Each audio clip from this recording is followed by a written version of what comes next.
Hello जी, Ram Ram ji, good morning. Hi everyone, कैसे हो आप सब? आई होप आप सब अच्छे होंगे। तो अभी टाइम है शाम का। शाम को अभी डॉक्टर और उनके साथ 2 मेंबर और आए हुए हैं। हमारी गाय हो चुकी है बीमार, तो उनके लिए मैं बना रही हूँ चाय।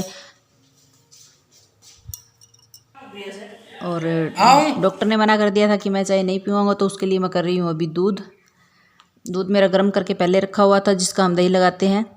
तो मैंने उसी में से 1 गिलास निकाला और उसके लिए मीठा करके दे रही हूँ ये। और यहाँ पर बच्चे मेरे साथ कुछ बातें कर रहे थे, तो उनको अभी ये 1 गिलास दूध दे करके उसके बाद बाकी का काम करते हैं। तो अभी टाइम जो है रात का हो चुका है वैसे। और खाना वाना वैसे बन गया है मेरा। सबसे पहले मैंने दूध गर्म किया था, उसके बाद रोटियां बनाई थी और सब्ज़ी मैंने गैस पे बना ली थी।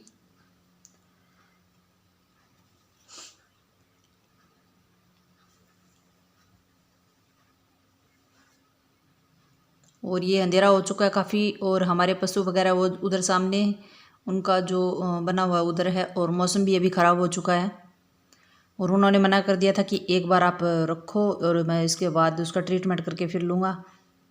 तो यहाँ पे कार्तिक इस दूध के पास बैठा हुआ है। मैंने कहा कहीं बिल्ली आ गई तो ये इस दूध का कर देगी काम। अभी हो चुकी है नेक्स्ट मॉर्निंग, और सुबह का काम करने के बाद मैंने यहाँ पर घी गर्म करने के लिए रख दिया था। और घी गर्म करने के बाद अब मेरे घर में लकड़ियाँ हो गई थी ख़त्म, तो मैं भी जा रही हूँ लकड़ियाँ लेने के लिए। और दूसरे घर से मैं यहाँ रस्सी लेने के लिए आई थी, तो दूसरे घर पड़ी थी हम रस्सी वगैरह, क्योंकि हमारे घर में मिस्त्री का काम लगा हुआ है, तो कोई सामान मिल नहीं रहा। कोई कहीं पड़ा है, कोई कहीं पड़ा है। तो बारिश कोई ज़्यादा नहीं हुई है, ठीक ठाक हुई थी, लेकिन लकड़ियाँ जो ख़त्म हो चुकी थी वो तो मुझे लानी ही थी। तो मैं और कार्तिक जा रहे हैं लकड़ियाँ लाने के लिए। घर से ज़्यादा दूर भी नहीं है और पास में भी नहीं है। क्यों, तो हमारे घर के पास में बैक साइड में लकड़ियाँ रखी हुई हैं, पर हमें अभी दूर वाली उठानी है, क्योंकि वहाँ पर जैसे बारिश लगेगी उसके बाद कुछ बिजाई का काम शुरू हो जाएगा। तो यहाँ पर आ गई हूँ मैं यहाँ लकड़ियाँ लेने के लिए। और ये ऊपर है नीम का पेड़, और नीम के पेड़ के नीचे रखी हुई है हमारी ये लकड़ियाँ। और पहले आंधी के मौसम में ये बहुत सारी बिखर गई थी, तो धीरे धीरे करके हमने बिखरी हुई पहले उठाई, और बाद में ये पास में रखी हुई ये उठा रहे हैं। तो यहाँ से मैं कुछ सूखी सूखी लकड़ियाँ यहाँ इसमें डाल रही हूँ, और जो गिल्ली है उनको नहीं उठाएंगे, क्योंकि वो बाद में ले जाएंगे। जैसे धूप निकलेगी, थोड़ी सी धूप में ये सूख भी जाती है, क्योंकि ये कपास की लकड़ियाँ होती हैं। और ये हमारे जो खेत के पास दूसरों का जो खेत है वहाँ पर बना हुआ है ये किन्नू का बाग। और ये जो खाली खेत है ये हमारा है। ये बारिश लगने के बाद ही यहाँ पर बिजाई होगी। और इधर ये हमारे पड़ोस में किसी के यहाँ काम चल रहा है, ये इस पेड़ को उखाड़ने का काम कर रहे हैं। तो लकड़ियाँ मैंने उठा ली है, अब मैं चल पड़ी हूँ घर की ओर।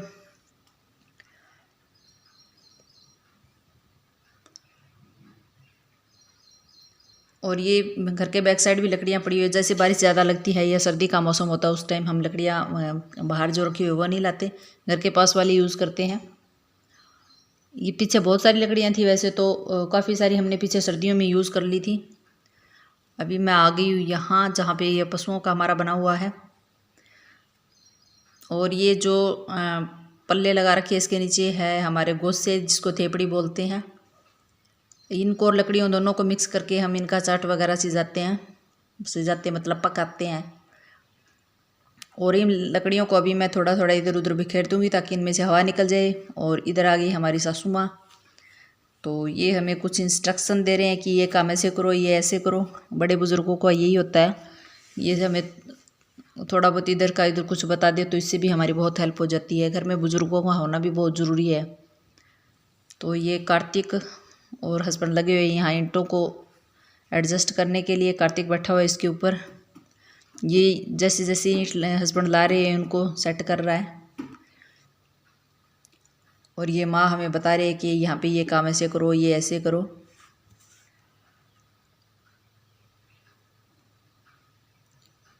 और कार्तिक को बोल रहे थे कि तेरे को कहीं चोट ना लग जाएगी, ये नीचे उतर जा। पर बच्चों को तो ऐसा काम करने में बड़ा मज़ा आता है ना, तो ये बोला नहीं मैं यहीं पे करूँगा। तो ये लगा हुआ है यहीं। और हमारे वाले दोनों बच्चे प्रयास और आर्यन गए हुए हैं अपनी नानी के घर। और ये मिस्त्री भैया भी आ गए हैं। और घी मेरा गर्म हो चुका है, अब मैं घी को डाल दूँगी। और पहले जो ये इसके ऊपर लस्सी के ये जो मोटे मोटे, इसको हमारे लैंग्वेज में छेड़ू बोला जाता है, ये लस्सी का पार्ट होता है। ये जैसे जैसे घी को गर्म करते हैं इसका मोटा पार्ट जो है ऊपर आ जाता है, तो इनको मैं अलग से निकाल लूँगी पहले। और अब मैं घी को इसमें छान करके इस डोलू में डाल दूँगी। और जब ये डोलू पूरा भर जाएगा ये केतली मतलब। तो इसको बाद में गर्म करके मैं बड़ी टंकी में डालूँगी इस घी को। ये हमारे 3 kg का है, अभी तक ये भरा नहीं है। तो इतना घी अगर बाद में और करेंगे तो उसके बाद ही ये भरेगा। अब ये लस्सी पीछे बच गई है तो इस घी को मैं इस केतली में नहीं डालूँगी। केतली किटली किटली बोलते, कोई केतली बोलते, कोई हमारे तो यहाँ इसको डोलू बोला जाता है। तो इसमें से मैं इस घी को छान लूँगी।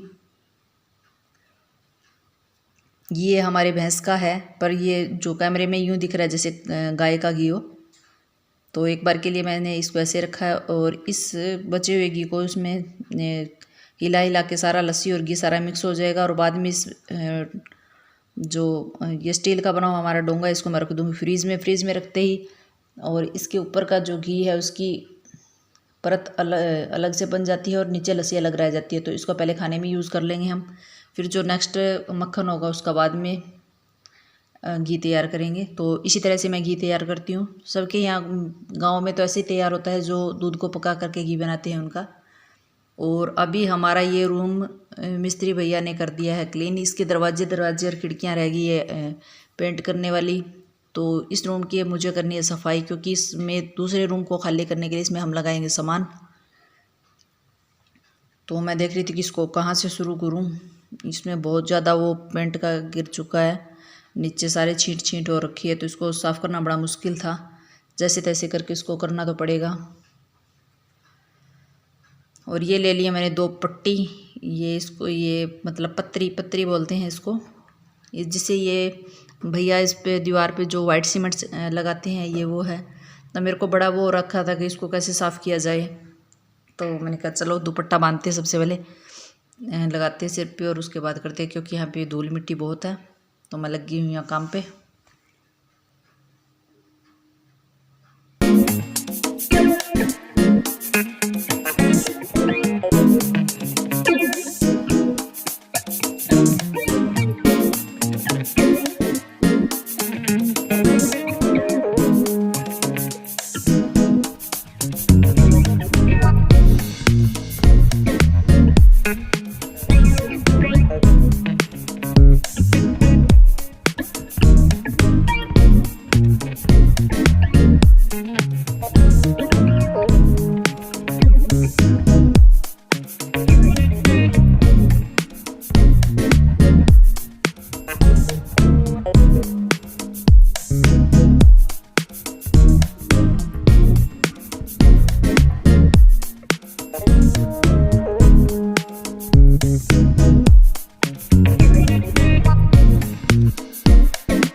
यहाँ झाड़ू लगा करके उस कूड़े को उठा करके और बाद में मैं इसको इन पत्तियों से ये धीरे धीरे इसको घिस घिस के और इसको साफ़ करूँ। इसको साफ़ करना बड़ा डिफ़िकल्ट काम है।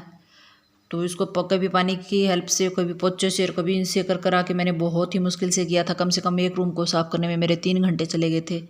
तो दूसरी बार हमने भैया लोगों को बोल दिया था कि आप हमें इसको साफ़ करके दो या इस पर मिट्टी वगैरह नीचे डालो ताकि इसका रूम को साफ़ करना थोड़ा ईजी हो जाए।